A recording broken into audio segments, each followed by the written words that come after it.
Ang laban na halos pumatay kay Orochimaru. Ang pagbagsak ng isang halimaw. Sa mundo ng shinobi, si Orochimaru ay itinuturing na halimaw, walang awa, walang hangganan ang ambisyon, at handang kalabanin kahit ang dating mga kaibigan. Ngunit may isang laban na halos bawiin ang kanyang buhay. Isang engkwentro laban kay Jiraiya at Tsunade, ang dalawa niyang dating kakampi at kababata.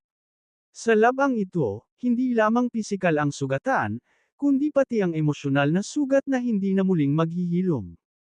Ito ang kwento ng isang trahedya, kung saan ang dating alamat ay tinapatan ng kabutihan, at sa gitna ng mga apoy ng galit at pagkabigo, natikman ni Orochimaru ang kanyang unang tunay na pagkatalo. Ang pagbagsak ng isang halimaw.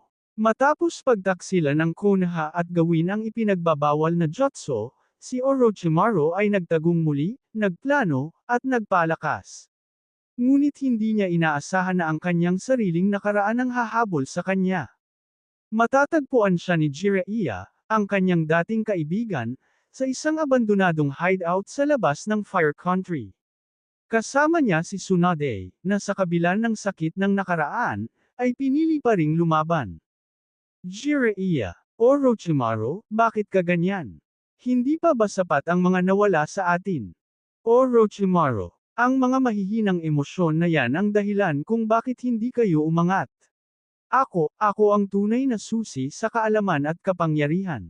Nagsimula ang sagupaan. Si Orochimaru, kahit may mga sugat mula sa naunang eksperimento, ay naglabas ng kakilakilabot na jutsu.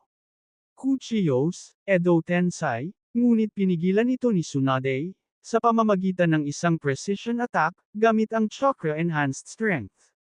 Habang naglalaban sina Jiraiya at Orochimaru, kitang-kita ang pagod sa mukha ng dating shinobi. Hindi na siya ang halimaw na kilala ng mundo. Pinipilit pa rin niyang tumayo, pilit inaabot ang kanyang pangarap ng immortalidad. Sa isang huling sabayang atake, gumamit si Jiraiya ng Sage Mode, habang si Tsunade ay nag-activate ng Mitotic Regeneration. Sabay nilang tinapos ang laban sa pamamagitan ng kombinasyon.